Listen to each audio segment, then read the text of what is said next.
All right, here we go, everyone. Pizza Buffet is live for Week 16, presented by FanDuel. I'm Rob Pizzola. I'm a pro sports bettor. I'm the CEO here at the Hammer Betting Network. Welcome in, everyone. I see the chat pretty active this morning. Our Discord pretty active this morning. Discord.gg/hammer. It was a great day yesterday, just watching some football on Saturday. I mean, that Packers-Bears game, I mean, what a crazy finish to that. Bears had no business winning that game. They end up winning. Such is life in the NFL. Some crazy outcomes. Before we get rolling, a few housekeeping items as usual. First and foremost, if you get value out of this show or it's part of your weekly routine, hit that like button immediately. Share it out. It genuinely helps us grow more than you would know. If you're watching on X right now and this is part of your routine and you like the show, just give us a retweet. Share it out to your friends. Do what you can to help us grow. Secondly, always shop around for the best number, but make sure you're checking out FanDuel, our presenting sponsor. If you're betting on Sunday morning into markets right now, where some books are taking six-figure bets because they're very confident in their number, at least make sure you're getting the best price available. It matters a lot. Thirdly, a reminder, I will give you my fair values for every single game. Graphics go up on screen. You'll see my numbers. There's always going to be spots where I'm off market. That's kind of what the show is here. It's where my number is different from the market. Now, more likely than not, it means that I'm wrong, not the market. It hasn't worked out that way this year. This has probably been the best Sunday morning show I've ever done. I think dating back 6 or 7 years. But generally speaking, I'm not someone who is going to play against these market moves all that often. There's some exceptions to that, but I'll walk you through my logic on every game. You can decide for yourself. I'll still break down every single game.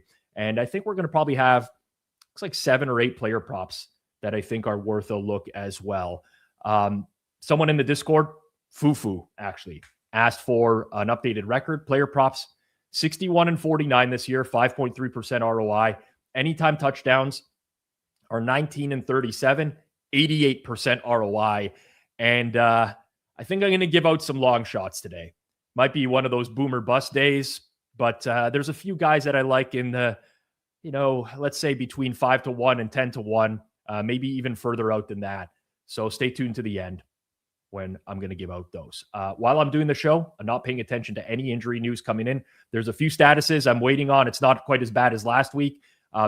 Some of these would change my opinions on the games. So please drop any updates in the chat if you see them.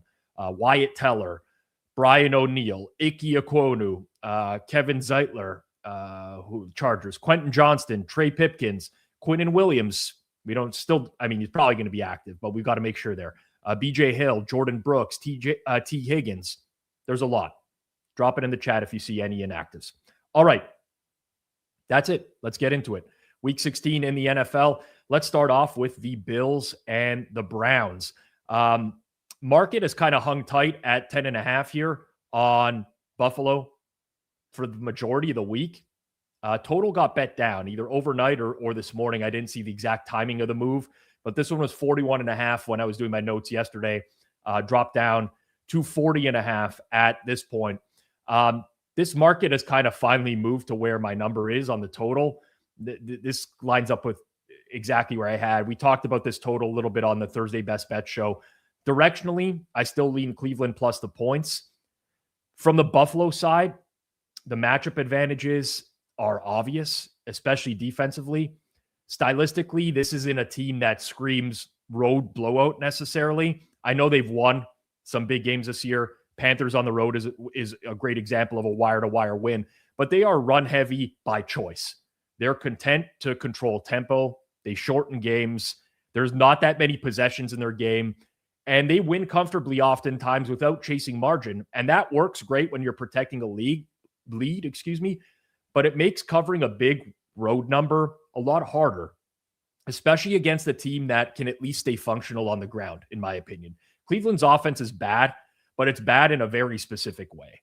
They're missing players. They're missing David Njoku, Dylan Sampson. The offensive line is still very compromised, even if Wyatt Teller ends up playing. Shedeur Sanders holds the ball too long. If Cleveland has to throw, it's a disaster. They're bottom of the league success rate, completion rate, clean pockets. They're awful against too high looks, which Buffalo plays as much as anyone. Structurally, that's a nightmare matchup. But the Browns don't need to throw well to stay inside this number. They can still run the ball enough, in my opinion, to avoid total collapse. Cleveland breaks tackles at a high rate. Buffalo's one of the worst defenses in the league at allowing yards after contact. That's enough to chew clock and to string together inefficient but time-consuming drives as well. Even punts help big as an underdog, oddly enough. You add in cold weather, wind in the 15-mile-an-hour range, higher gusts early in the game. This still profiles as a slower, lower variance game. So as the total moves down, I think there is more value on the underdog as well. Buffalo doesn't need to press. Cleveland can't press. Everything funnels toward limited possessions, in my opinion. So, interesting game. I think at this point, not a ton more to do with it here. Browns are nothing, like I said, at current market numbers. I'm pretty much on a lonely island, I would say, with relative to the rest of the forward progress crew this week. I think the vast majority of them like Buffalo in this game. From a prop perspective, Shedeur Sanders, I'm just going to double check the price here just to make sure that we're still here on the completions market. I mean, the completions number was very, very low. Just want to see that it's still out there. Yeah. I mean, 16.5 plus 100 at FanDuel. You have some spots with 15.5 out there right now. 31-3 loss last week. Very run heavy Bears team. He still ended up with 35 passing attempts, 43 passing attempts the week prior against Tennessee, and they were leading for a lot of that game. So I like over 15.5. We'll grade 16.5 completions plus 100 at FanDuel here, but that's the way I would look. There obviously, even though I like the Browns, there are lots of game states here when they're trailing by a lot. Shedeur Sanders over on completions. Going to be the official play there. Okay. Jets and Saints up next. Just take a look at the current market stands right now, and we're still at 6.5, 40.5. So not too much movement here. This is a weirdly priced game. The market has steamed New Orleans out a lot, which you typically don't see the Saints in these types of price ranges. Directionally, though, I'd still rather have the Saints than the Jets, but I think the number is fine right around now. You know, if I hadn't done anything here and Sunday, I'm not really pulling the trigger. Let's start with the Jets. You're going back to Brady Cook for a second straight week. That obviously caps the ceiling of the offense. He's an undrafted rookie making another road start. The passing game is very limited. That said, it isn't a total disaster structurally. The Jets actually protect reasonably well. They've had a high clean pocket rate all year. The Saints defense is bottom 6 at preventing clean pockets. So Cook should at least have some time. The issue is what happens after that, because New Orleans plays a ton of zone. The Jets have been bottom 5 in efficiency against zone coverages. You can blame that on other quarterbacks, but even when we look at Cook, his numbers are not all that much better in a very limited sample size. So I think that's a real schematic problem for them. But defensively is where things really fall apart for New York. The Jets secondary is completely gutted. They're missing, I mean, if you go back to the start of the year and look at their depth chart, they're missing 5 corners from the start of the season, 2 safeties. They still haven't recorded a single interception all year, which I don't even know how that's possible. Over the last 5 weeks, they ranked dead last in pass defense EPA. The personnel just keeps getting thinner. The Saints, Tyler Shuck, he's given them a bit of life offensively. They're very banged up. That's the main concern. They're down to 4-string running back. They're missing wide receiver 2. Now Cesar Ruiz is out on the offensive line. Hasn't had a good year, but that's 2 interior O-linemen from the beginning of the year that are out. On top of that, the Jets play man coverage at a very high rate, which is kind of weird with the amount of corners that they've been missing. Doesn't make a lot of sense to me. But New Orleans has struggled to separate against man all year. They've been bottom 5 against man. So there's a style clash here. When you stack it all up, I think the price is fine. If I had to do anything here, and I know people press me after the show, they DM me, they message me on Discord. And like, do you have an opinion on this or that? Just looking for some recreational action. If I had to do anything with this game, I would lean directionally towards the over. But outside of that, I just don't think there's much to be done here at this point. From a prop perspective, I played Evan Hull over on rushing yards. So I'm just going to be back and forth. I forgot to update my numbers right before I went on air today. FanDuel's got 25.5 minus 112. There's some 23.5s out there. Again, I remind you, please, line shop as best as you possibly can. But I played Evan Hull over on rush yards.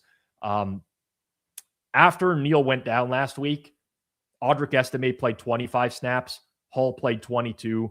I'm expecting somewhat of an even workload. It's not necessarily priced that way.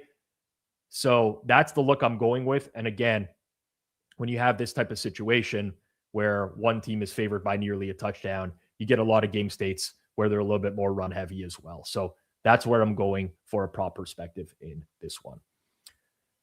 Vikings at Giants. This is another game off the top where I really don't have much.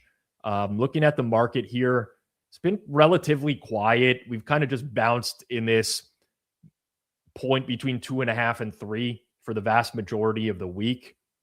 Total's been bet down quite a bit, now sitting at 42. This is 42.5 at FanDuel. This is weather related. The weather's worsening. It's not exactly Toronto weather where I'm at, but I could tell you last night and this morning is very windy and very cold. This isn't quite as bad as last week for the Giants, but still not a game with optimal conditions. Now, I'll admit my first instinct earlier in the week was that I might want Minnesota in this game. The Giants just aren't a good football team.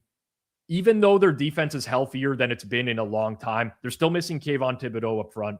They remain one of the worst run defenses in the league.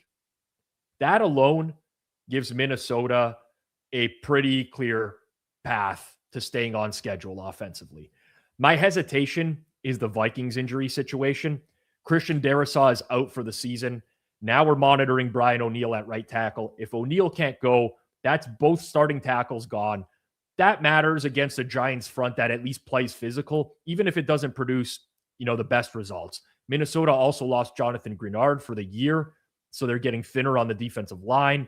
Javon Hargrave is out. So this isn't a pristine roster spot for them either. They're banged up on both lines. From a matchup perspective, there are pushes in both directions, I'd say. The Giants play man at a high rate.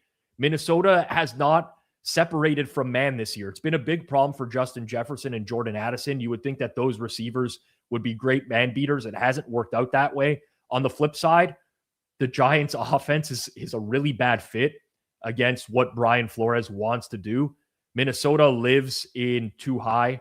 The Giants are bottom 5 against it this year. Jackson Dart has struggled badly under pressure, and he just keeps regressing with each start. And that's going to be a problem. Even without Greenard, you're going to get some pressure from those Flores blitz looks. So ultimately, tough game. It feels like a game where Minnesota might be able to win without doing anything flashy, especially if they can just lean on the run. But with the tackle injuries, it's mostly a pass for me. Now, you'll see my number on the total was 43.9. That was produced last night, and the weather conditions have significantly worsened. So I'm now around a 42.7, which would still be directionally leaning towards an over in this game. But listen, I'm not the best meteorologist in the world. I don't claim to be or anything like that. So again, directionally lean that way. Am I playing this total in this game this morning? No, I am not. All right. We'll get back to the early window in just a second, but 'tis the season to be boosting on FanDuel because this year you're getting 7 straight days of holiday rewards, each one waiting in the app for you to unwrap. Every day brings a new way to play. So keep checking in to see what drops next. And all of this leads up to the Christmas Day special where you can get something a little extra special. 7 days of gifts, one big finale.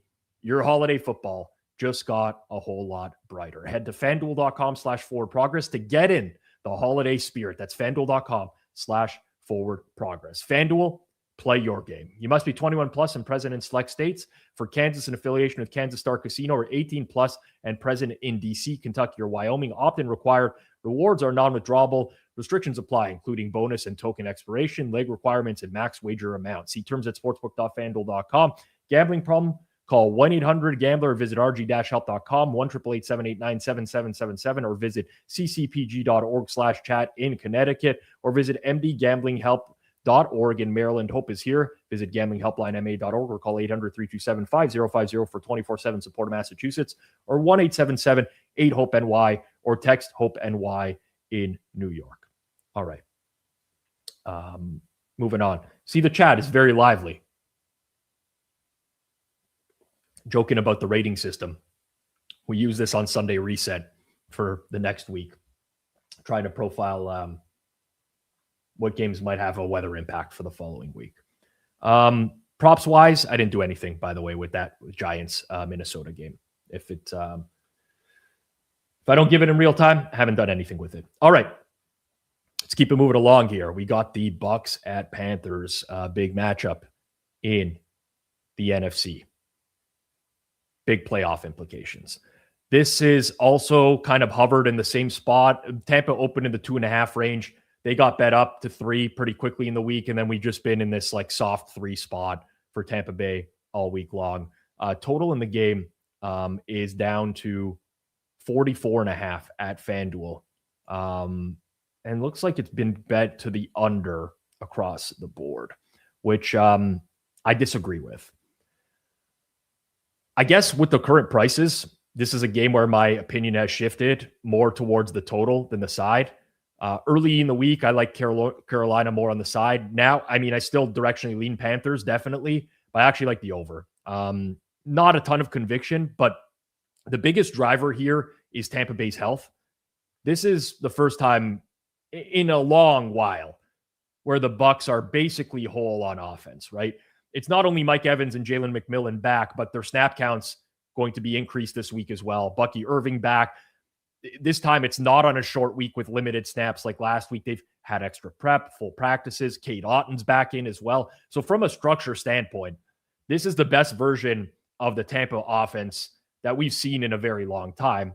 And the matchup helps. I mean, Tampa is elite at creating yards after the catch. Carolina's been one of the worst tackling defenses in the league this year. You add in the fact that Carolina generates almost no pressure, second lowest pressure rate in the NFL, and Baker Mayfield is probably operating from a lot of clean pockets here. We also saw Tampa lean into the pass last week with a 64% neutral pass rate. Carolina profiles as a pass funnel defense. So if they lean into that again, which I would expect them to do, that sets up sustained drives and scoring opportunities.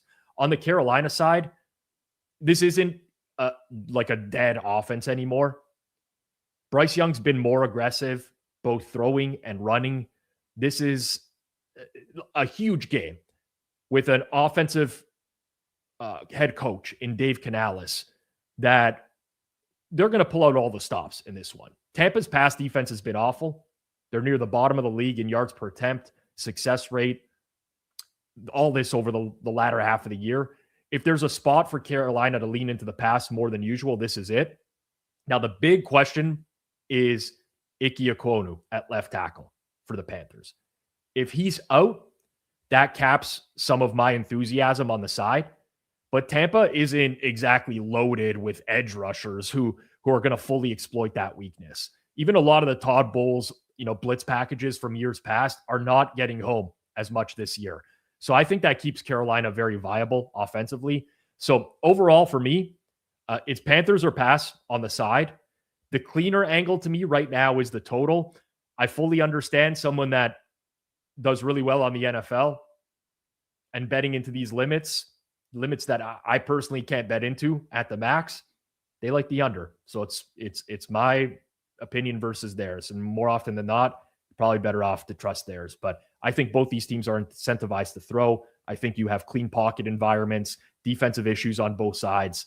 Over to me makes the most sense in this game. On a prop side of things, This one will be one of the smaller ones of the day. I grade them all on a 1 unit scale as like a base 1 unit, but really from like a edge perspective, this is definitely one of the smaller ones. I did play Emeka Egbuka under on receiving yards.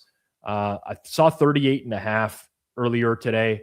We're still in that range right now, and pretty consistently across the board, you can get that number. I mean, there's a 40.5 out there, but 38.5 is plenty good. Evans, 55% of snaps last week. McMillan, 46% of snaps. They are going to ramp up further now with 10 days in between games. Godwin played almost every single snap last week. Tez Johnson still getting 10 to 20 plays a game. Too many cooks in the kitchen right now. And Egbuka is the receiver that's suffering the most in terms of where his snap count direction is headed. Granted, this number has gone down a little bit, but I don't think it's gone down quite enough. So I played him under on receiving yards. KC, Tennessee is up next. Death, taxes, and Kansas City Chiefs getting steamed on game day. I wish I could explain it. I really don't know. People ask me all the time, where's this money coming from? The KC Houston Sunday nighter a few weeks back, I know who was betting that one at post. It's someone that I've worked with hockey in the past, and I really respect the opinion, but they're not the ones that are betting it every single week. I really don't know what's going on with Kansas City every week, but they just keep getting bet, and I just keep betting against them, and it's not going to stop. It's not going to stop. There's been a pretty big market correction here, right? And I think, listen, if you look at the look ahead, Kansas City is favored by double digits. Now we're sitting KC -3. And, that's driven by a lot of things. Patrick Mahomes being out for the season, KC being eliminated from playoff contention. I generally don't love leaning too heavily on motivation narratives. I mean, historically, teams that are considered to not be motivated or they're eliminated late in the year have actually held up just fine against the spread. So my issue here is not motivation for Kansas City. It's who's actually going to be on the field for Kansas City. Because you're now looking at Gardner Minshew behind a severely compromised offensive line. I mean, the Chiefs are missing essentially their top 4 tackles from earlier in the season. They do get Trey Smith back at guard, which helps, but it doesn't fix the edge issues. They don't have a running game. On top of that, Rashee Rice and Tyquan Thornton are out with concussions. Defensively, they're sitting Trent McDuffie. They put Leo Chanel on the IR at linebacker. Like, that's attrition across every level of the roster. Tennessee isn't good, but their offensive line is in better shape. That matters here. Kevin Zeitler, I expect him to play at guard, but ultimately, Cushenberry's back at center. Dan Moore's healthy again at left tackle. This Titans offense has quietly been a lot more functional in the last few weeks. The Chiefs' defensive profile is not as strong as it was in years past. So, listen, you could tell me Tennessee's defense is also banged up, which is true, especially at safety. They put both their starting safeties on IR. KC, if you were to just look at raw numbers, they would have some efficiency advantages through the air and after the catch. But without Mahomes, without protection, without Rashee Rice, I don't think those advantages scale the same way. So this is a very messy game. I don't have the most confidence in my ability to price it with all the moving parts, but at current market, it's definitely Titans or nothing. I'm not getting to these types of prices. And this is someone who really likes Gardner Minshew, to be completely honest with everyone. So, yep. Let's just hope the run of betting against Kansas City can continue, even with Mahomes gone at this point. From a prop perspective, I played Xavier Worthy over 3.5 receptions, -118 earlier this morning, which should be roughly in the same range right now. Got boosted up a bit at FanDuel. Okay, so we're at -130. Let me actually just make sure that my fare is above that because I don't want to give it out. See some -127. Okay, my fare on this is -139. So -130 is probably a decent cutoff here.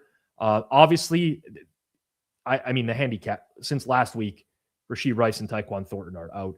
Hollywood Brown is back, but Worthy's 67% snaps last week was his lowest since week 7. That number is going to go back up. It's kind of being priced a little bit too low off of his snap count last week, in my opinion. Also, how do you deal with tackles being out? You get the ball out quickly to wide receivers on screens. The Chiefs love to do this. So I like Xavier Worthy over in this game. Keeping it moving in the early window, we got the Cowboys and the Chargers. This one over the last day has seen a bunch of action towards the Chargers and the over. I don't want to say like heavy, but we're kind of now in the Dallas -1.5 range, total of 50.5. I don't have a strong opinion on this game. I mean, the truth is actually when I was kind of writing my notes during the day yesterday, I had very small leans to the Chargers and the over. Those basically have settled on my number. So there's nothing for me to do with this game. For the Chargers, it's the same story we've seen for weeks. The offensive line just has not held up since Joe Alt went down. They're bottom 5 in clean pockets. Dallas is top 7 at disrupting protection. They don't translate all of that into sacks, but they've done a better job, especially in the second half of the year, of generating some pressure. Trey Pipkins might return, which helps a bit. But this is still an offense that's constantly playing through pressure. The positive for LA is that they've still been able to create explosives in the pass game, and Dallas has struggled to defend those explosives all season. Defensively, the Chargers have been better than the market gives them credit for, in my opinion. They generate pressure without blitzing. That matters a lot against the Dallas offense that doesn't always protect cleanly. The concern would be the back end this week. RJ Mickens is out. Elijah Molden is banged up, might not play today. If you start pulling safeties, that's when Dallas can finally get a little bit more vertical.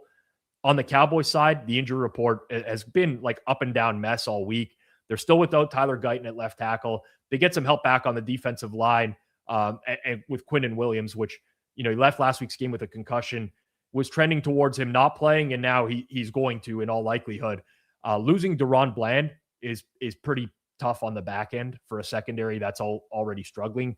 Trayvon Diggs has been activated. It's very unclear how much he will play. Guessing snap counts for him is going to be a challenge.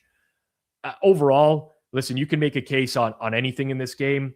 I've just kind of settled in on this number is okay. And I've been surprised in my end too, just other pros that I respect, very, very divided on this game. Whereas, I'm just not there. This one's a little bit scary. I'm just going to double check the number again. Apologies for this. Usually I get this done right before the show, but I had some stuff to do. All right, we're going to play Justin Herbert under on passing yards. 243.5 -112 at FanDuel. That's been bet down a little bit today. There's still some pretty damn good numbers out there on Herbert under pass yards. This was already a big number when he was healthy and with an O-line. I get it. The Cowboys pass defense is bad, but he doesn't have the time in the pocket for the pure downfield aerial shots. I think the Chargers will be a little bit more run heavy as well. The quick pressures are getting absurd now with Justin Herbert. So I played him on passing yards under in this game. Okay. I think our final game in the early window here, which I think was originally supposed to be the Sunday nighter and got flexed out, which is the Bengals and the Dolphins. Interesting matchup. Certainly if you've watched the show this week, you know that I have some opinions on this one. Looks like a little bit of game day money showing for Miami. A lot of those 4s are starting to disappear down to 3.5s.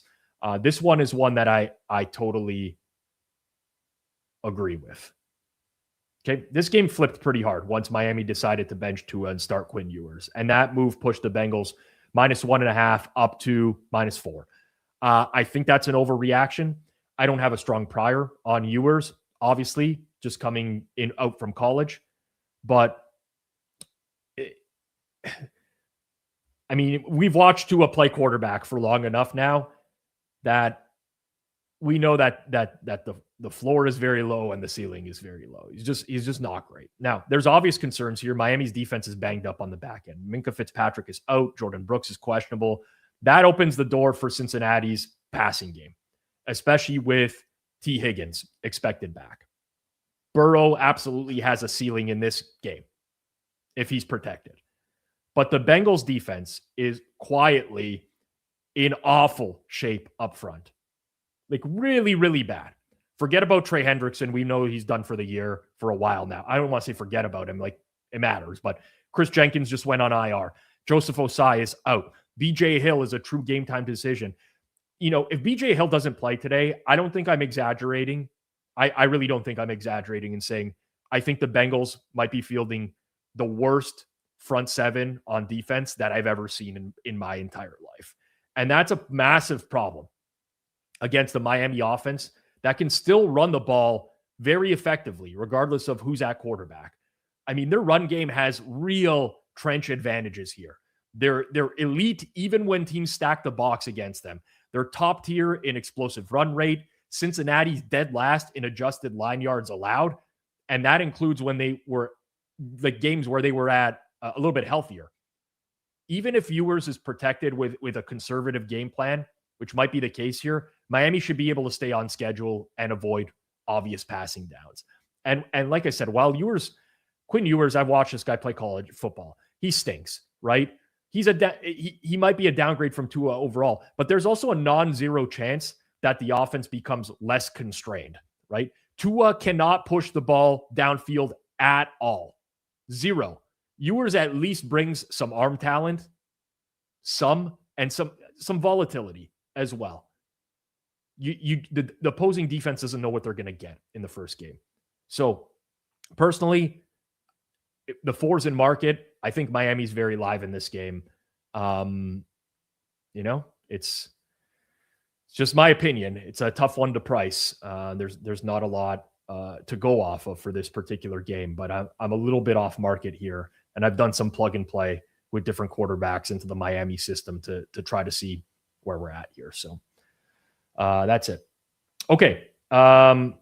Few things. Quentin Johnston is active. That was somewhat expected. Thank you, Johnny C. and Zach Smith, for posting that. Tommy Boy, I'd like to see if someone can confirm this. Quinnen Williams is inactive for Dallas today. News just broke. If that is true, you're very likely going to see some more money on the Chargers and potentially this over get pushed up to 51. But that's that. Wild Piglet says, Rob, you don't have to listen to the model. This is the way I bet on sports. If I try to put everything into a modeled number on a game. If I think something matters, I dig deep into it to figure out how much it actually matters, and I put that into the model. I know I don't want to be guessing. For a large portion of my life, I guessed at betting sports, and I sucked at betting sports. And I've reached a point where I'm like, I can't do this anymore. Ever since I've gone the modeling route, it's worked out really well. I'm having an unreal year this year. I cannot deviate from the process that has worked for me for going on a decade now. Okay, Quinnen Williams confirmed inactive. It's a big blow. Helps the Justin Herbert passing yards, even though it might seem like it doesn't. I think that allows the Chargers to lean into the running game a little bit more there. Wyatt Teller confirmed out for the Browns. So that's good for anyone who bet the under. I had him as 50-50 in my price. So I'm probably moving up to around Buffalo around 10 at this point, maybe a little bit more because of cluster injuries as well. We're getting all of them now. All the inactives as we're about 90 minutes to kick. Someone asked about Woody Marks. I don't think Woody Marks is going to be active today. And if he is, I think he's going to be an emergency backup. Brian O'Neill is in. All right. A little bit of upside there for the Vikings as well. All right. Glad we got those all in one bunch. Quick pause before we jump into the late window. If you're enjoying the show, if you've been part of this all season, please hit the like button. Subscribe to the channel if you're new and you enjoy the content, and turn on notifications. We're very close to getting 10K subs here. It's a vanity metric on YouTube, but it does matter, unfortunately, in the algorithm. It's the easiest free way for you to support what we do here. It helps a lot more than you probably realize. So like, subscribe, all that jazz. If you're watching on X, like I said, quick retweet goes a long way. Really appreciate the support. Dolphins, Bengals props. Such a hard game to price and model. I'm already pretty invested on the Dolphins today. I didn't do much from a props perspective here.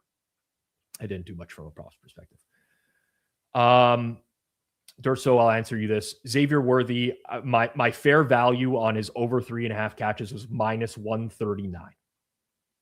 Minus 139. Why did you betray Eagles guy? I mean, listen, the guy comes in the Discord and he just posts Eagles guy nonstop. It's just spam. It annoys everyone. Let's just be real with that. I have no problem with people who want to contribute to a conversation, but if you're going to type the same thing over and over, it just gets annoying after a while. Got fed up. Too many people just requested him get blocked, so it happened. Ike Ekwonu out for the Panthers. That will certainly adjust my number on the game as well. It was 50-50 for that. That's going to hurt them a little bit. But like I said, no bona fide pass rusher for the Bucs. All right. Late window. Atlanta, Arizona. I don't have like a strong conviction here, but I still do lean Atlanta, which I think might surprise.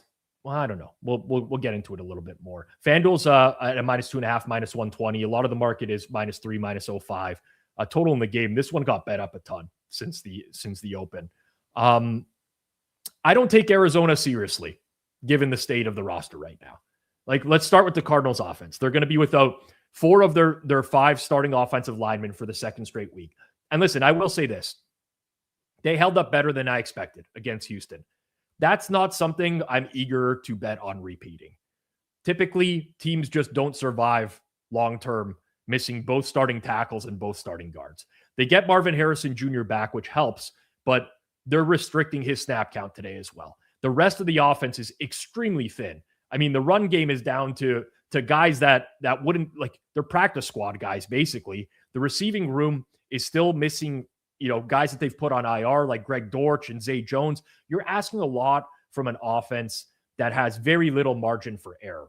Defensively, Arizona has improved slightly in some spots, but the injury churn just never stops for them. They might get Rabbit Taylor Demerson back at safety. I like him a lot. He's a versatile player. That will help. But they're still missing Jalen Thompson. They're missing Max Melton. Now Darren Hall is out with a concussion. Like, this unit has given up 40-plus points in 4 of their last 6 games. Even when the effort is there, the talent just isn't there. And Atlanta, on the other hand, is trending in the right direction. They get extra rest after Thursday night. Kirk Cousins is playing way better than expected. They're getting Drake London back in all likelihood, which matters because he's their offense. Like, he's the focal point. This is also an extremely clean run matchup for them. Atlanta is elite at breaking tackles. Arizona's dead last in that regard. That's a type of edge that travels on the road in the NFL. So those minus 2.5, minus 120, it's not a big edge at my current number, but yeah, I'm happily out on Atlanta in this game. And I just don't think the Cardinals have been priced right for a while now. It's kind of absurd when you look at the amount of injuries they've dealt with all year long and the lack of adjustment, in my opinion. So Atlanta or nothing for me in this game. Yeah, strong opinion or lean towards the Falcons. All right. Keep it moving along here to our next window. Jacksonville at Denver. Denver 3s are gone in market across the board. 3.5 everywhere. FanDuel is the only total, I think, still sitting at 46.5. There's a few. Recreational books, 46.5. All the sharp books have moved to 47. My triple hammer for this week on the Thursday best bets was the over in this game. This is a game where I actually like 2 things. I like the over. I have a mild lean to Jacksonville as well, even though I don't feel great about the Jags defense in this spot. Let's start with the total because that's the stronger opinion. The reason is that both offenses have very clear paths to efficiency. even though the matchup profiles might look a little bit weird on paper. For Jacksonville, the defense is what scares you. They don't generate pressure. Denver's offensive line has been elite all year. They keep Bo Nix in clean pockets. That usually leads people to assume Denver will be ultra efficient. It's not always the case. That's one of the risks with betting the Broncos or the over. You don't know which Bo Nix you're going to get. But there's also something with Sean Payton's game planning where if you really dig deep into the matchups, they do get more aggressive in certain spots. This is a game that I think profiles for them to get a little bit more aggressive. Their explosive pass rate is pretty low, but in a lot of those spots, it was against opposing offenses that, like the Raiders, that can't move the ball to save their life. Peyton will coach those very conservatively. He tends to coach these ones a little bit more aggressively. I think the Jags offense is very interesting as well since the Jacoby Myers trade. I mean, this group has been legitimately good throwing the football. Obviously, quality of competition matters, and this is an upgrade, but they've been way better downfield. I mean, Brian Thomas Jr. is now being used as a true vertical threat. They've become one of the best offenses in the league in the last few weeks, especially outside the pocket as well, where they got Trevor Lawrence on the move. Denver uses a lot of cover zero relative to the rest of the league, where they trust their cornerbacks one-on-one. The Broncos love it. Jacksonville, top 2 in the league at attacking zero. If Denver gets aggressive, the Jags can punish it. And I also think the Broncos defense is constantly priced like it's an elite unit. I'm not fully there. They just lost Brandon Jones at safety, Justin Stern at linebacker on the back end. None of those are catastrophic, but it's 2 starters down. They have Riley Moss, which is a clear weak link in coverage opposite Surtain. So I'm not running to bet Jacksonville. There's a lot of opposition to Jacksonville in this game. At 3.5, and my number being 3, you might say, like, Rob, you got to bet that. And in a lot of cases, it's true, but limits are 100K plus right now. I'm pretty heavily invested in the over here. And the side and total, there's some correlation with how I'm pricing the game. So I feel a little bit more strongly about the over. But if you don't like that, I think Jacksonville is the lean from a side perspective. For those who've been watching pretty regularly, there's one prop that I think I've played a lot recently. I'm just going to go back to the well here on Trevor Lawrence over on passing yards. Current market price is 223.5 FanDuel. That looks to be best in market. Actually, there's a 222.5, but that's a good price. Denver's played 3 explosive passing offenses all year. They did hold Dak to 188. In week 2, Daniel Jones shredded them 316. Week 3, Justin Herbert shredded them for 300 plus. This is a offense that is generating a lot more explosives right now. Big game. I think these Trevor Lawrence numbers have been way too low. Pittsburgh, Detroit. Detroit took some action in market, and they're now 7.5 across the board. Total up to 52 earlier in the week, 51.5 here at FanDuel. It's kind of just hung around in that price. I'm slightly off on the side for this game. My fair price is closer to Detroit -7. The market's now pushed this out to 7.5. This is another one of those situations where, do I have enough conviction to step in front of the game day steam here, especially at these limits that are getting pretty high? Directionally, definitely lean Pittsburgh. From a matchup standpoint, it's not hard to see why money's come in on Detroit. Pittsburgh's dealing with several injuries in the worst possible places for a road game against an efficient offense. On the offensive line for Pittsburgh, they're without Isaac Samalo at left guard. Very good offensive lineman. They've been shuffling the left tackle spot for weeks, and they're doing that again today. That's a problem against a Lions front that can generate pressure without having to blitz all the time. And they stay disciplined up front as well. Defensively, though, it's even more concerning for the Steelers. No TJ Watt, no Nick Herbig. Herbig's got to be one of the most underrated players in football. James Pierce still out at corner. I mean, losing 2 of your 3 edge rushers fundamentally changes how this defense functions. I mean, Detroit already ranks top tier in like baseline passing efficiency. Now you remove Pittsburgh's ability to disrupt the pocket. becomes much easier for Jared Goff to stay on schedule and pick his spots.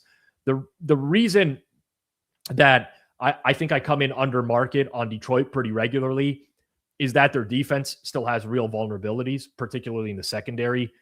I don't know why they didn't put Kirby Joseph on IR earlier in the year, but he remains out. I think they actually just transferred him to IR. I could be wrong on that.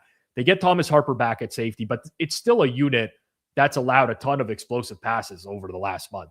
There's also a real schematic note here. Detroit is a team that plays a lot of cover zero. Pittsburgh's actually been very good at punishing zero looks when teams get aggressive on them. That gives the Steelers at least a theoretical path to scoring and hanging around. So when I put it all together, listen, I understand the move. Detroit, this has been kind of a spot for them for years. A quote unquote, a smash spot. Detroit should control the trenches and play this game from in front, but I don't see enough to justify laying 7.5. And I don't feel good enough about Pittsburgh to fade a strong late move either. So for me, Steelers are pass at this number. It is a pass. All right. There's a few things I want to get to. Let's do the prop first in this game. Again, just quickly going to check the numbers. Okay, we're playing David Montgomery under 35.5, minus 112. Lost on David Montgomery last week. Think the handicap was totally fine. You now have 5 straight games for Montgomery, 8 carries or less. The last 2 weeks, he's gotten 18 and 19 snaps. Those are his second and third lowest totals of the season. This is a high leverage game for the Lions, right? They're in a playoff race.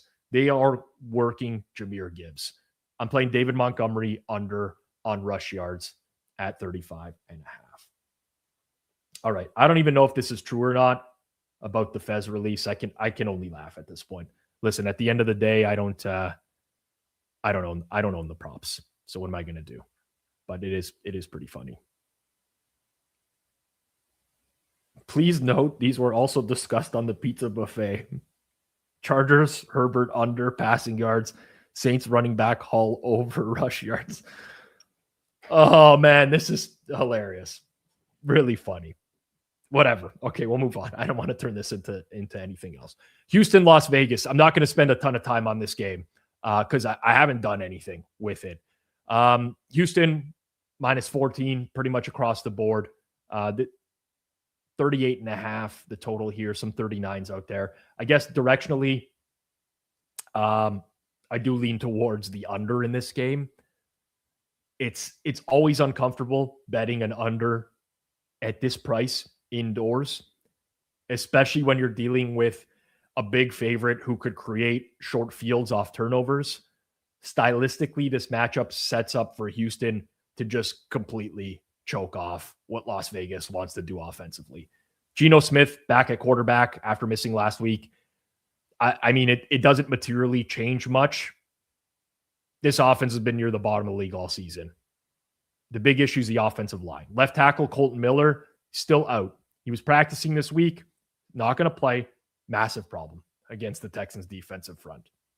They consistently force turnover-worthy throws. From an efficiency standpoint, it's about as bad a matchup as you can get for Vegas. The Raiders rank bottom 5 in EPA per dropback, yards per 10. I mean, I don't have to get into it. The biggest thing here is on the Texans side, there's a couple injuries to monitor in the secondary. Well, just one in the secondary, one in the linebacking core. So kind of want to just wait till late inactives, I guess, before doing anything with this game. Derek Stingley, questionable with an oblique. Linebacker Azeez Al-Shaair is also banged up. If both play, that only strengthens the case for a slow, controlled Houston game plan. Even if one sits, the Raiders' inability to generate explosives, I think, still caps scoring upside. But this feels like a game where Houston controls field position. They shorten the game. They never really need to push pace. Directionally, under is the only place I'd look. I'm just going to wait on that to see what the inactives look like before that one starts. Okay, before we get into Sunday Night Football, just a quick reminder that right after Ravens Pats tonight, we're going to be live here on Forward Progress with the Sunday Reset. It's myself, it's Clive Bixby. We break down the entire NFL day, what mattered, what didn't, injury fallout, what box scores didn't reflect the actual game, all of it from today. Then we turn the page to next week. We look for early value on the week 17 board. We've been doing this show for a long time, and I'm a horrible salesperson. I've always felt, I don't know. I don't feel great about marketing myself, especially for like a Sunday night show. It's not rocket science to get out ahead of a lot of these numbers, but it's pretty useful. I mean, if you don't have a huge bankroll, there's no reason for you to not get involved really early and try to beat the market in the NFL. So if you've never checked it out before, make sure to tune in tonight, right after Sunday Night Football. And don't take it from me, take it from the chat. Ricky Pucks, Sunday Reset's the best football show out there, period. Can confirm it's a good show from Frank Davis. I mean, I like to think it's valuable. Sunday Night Football, New England and Baltimore. Baltimore money showing in market last night, out to 3.5 across the board. Total 48.5. Okay, this is a tricky game. This game is being priced like Baltimore is clearly the better team, right? There's an increased home field advantage for Sunday Night Football here. New England's resume isn't impressive. They've played a soft schedule. There's still skepticism about how real this team actually is. But when you dig into the matchup specifically, I mean, yeah, there's some very clear, obvious edges for the Ravens, but we're at a price now where you got to start looking to the other side. So the obvious edge for the Ravens is on the ground. Baltimore is one of the most efficient rushing teams in the league. New England's run defense has taken a step back without Milton Williams anchoring the interior. Derrick Henry is going to be a real problem, and especially if they get into a positive game script. That's the main reason I'm not enthusiastic about fading Baltimore aggressively here. If the Ravens want to slow this game down and lean into the run, that path is very real for them. Where this gets more interesting is on the injury front and in the passing game. New England's defensive situation looks much better than it did earlier in the week. Carlton Davis and Marcus Jones at corner, both of them have explicitly said they're going to play in this game. They're questionable, but I'm trusting that they're going to be in. Christian Barmore and Harold Landry are trending towards being active.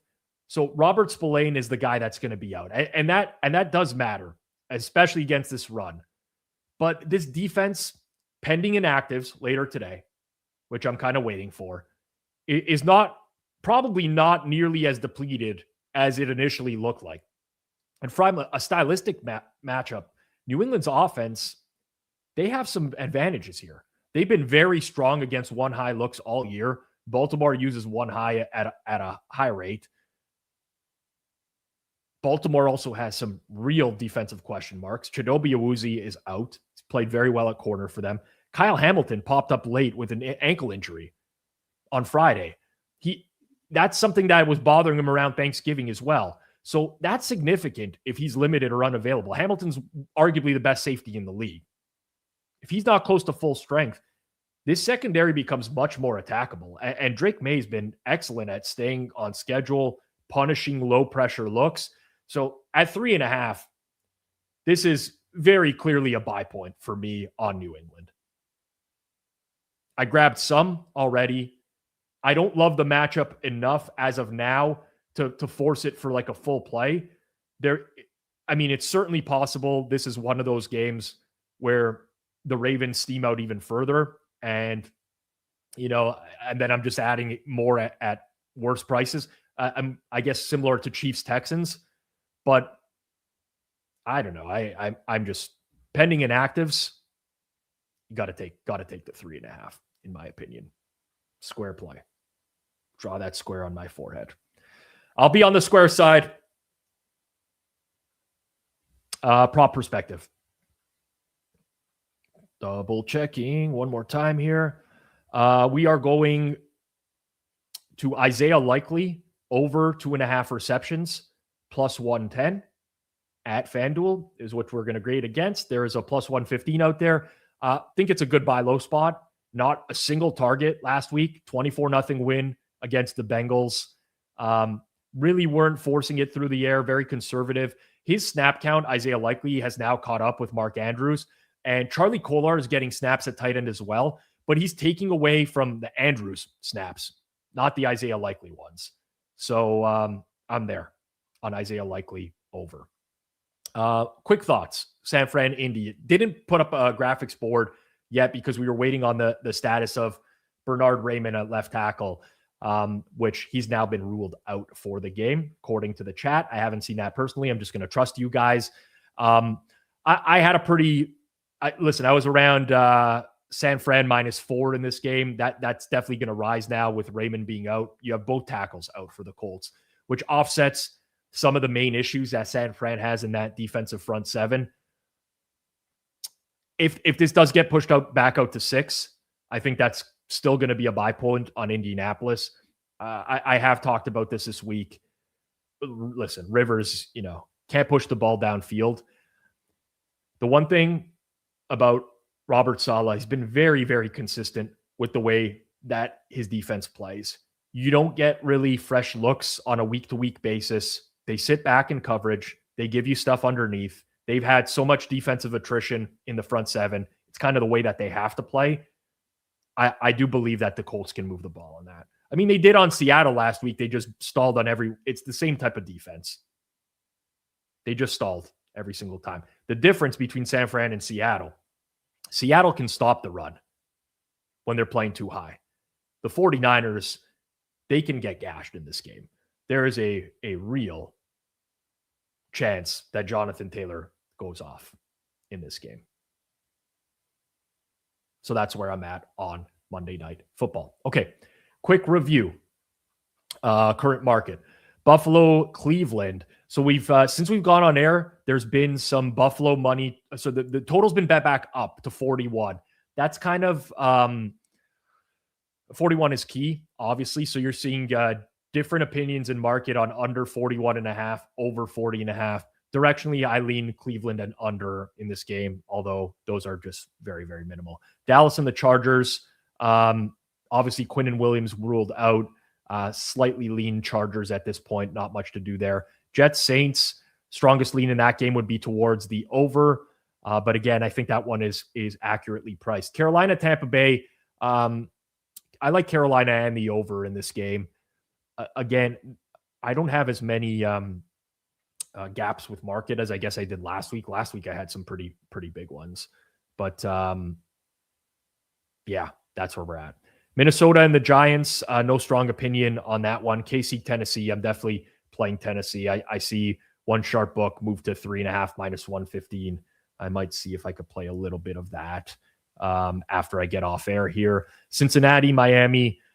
It's a big guess game on this one, but I do like Miami at the current prices. Jacksonville, Denver. I like FanDuel's over 46.5 in market there right now. 47 is still playable in my opinion, but not as big a play. Directionally, I lean Jacksonville as well. Atlanta, Arizona. I like Atlanta in that game. Las Vegas and Houston, no real opinion other than maybe looking towards the under. If I do play that, it'll be a last-minute one, waiting for Stingley and Al-Shaair as inactives, and it will be a very small one. Pittsburgh, Detroit, nothing for me to do on that one. Directionally lean Pittsburgh. New England, Baltimore.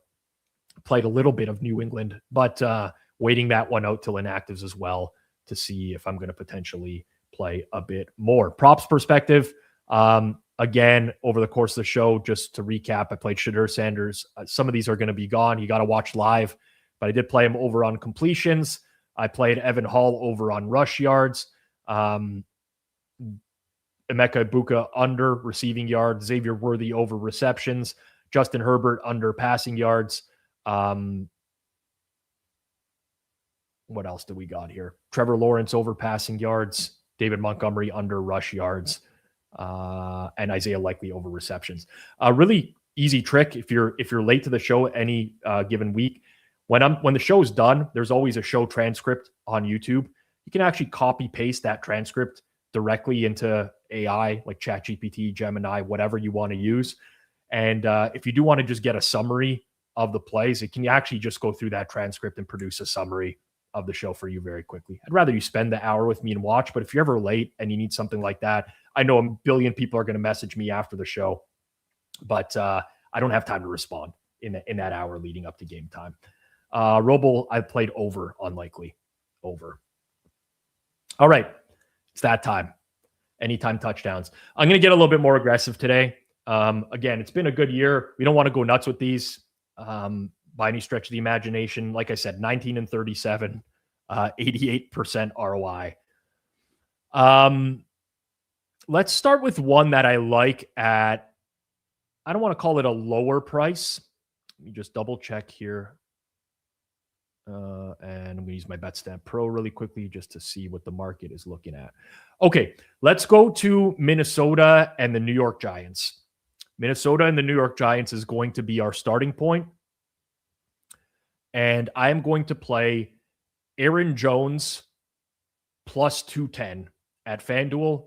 Best in market is 220.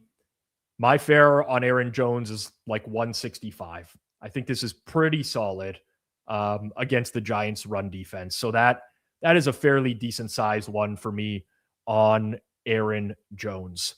That's going to be like the shortest one I give out today. And let's take some shots here. Let's take some shots. I just want to confirm prices per usual. Okay, so for Atlanta, Drake London is back. Snap count's kind of unknown.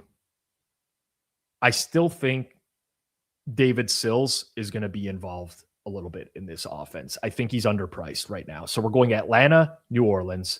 For official record-keeping purposes, we're playing 7-1. David Sills the fifth at FanDuel. There's plus 750 out there. My fair value is 573. David Sills. So if you want to stake accordingly, you can do that. But we're gonna have some fun with some of these today. This one, let's go Detroit and Pittsburgh next.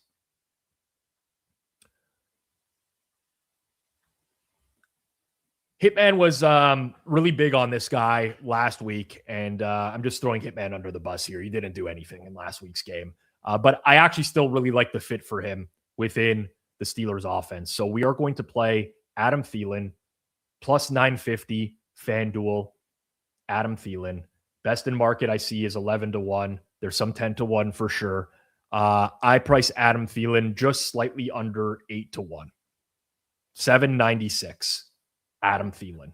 Anytime touchdown. I'm not stopping there, people.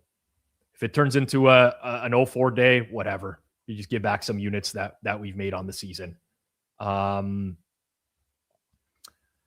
Orleans and the Jets. New Orleans and the Jets.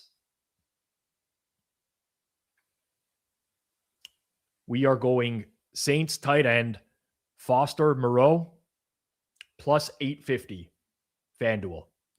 There are 850s everywhere right now. There's really one stray 1050 out there, which you can bet. But we're going Foster Moreau plus 850. My fair value on Foster Moreau is plus 701. 701.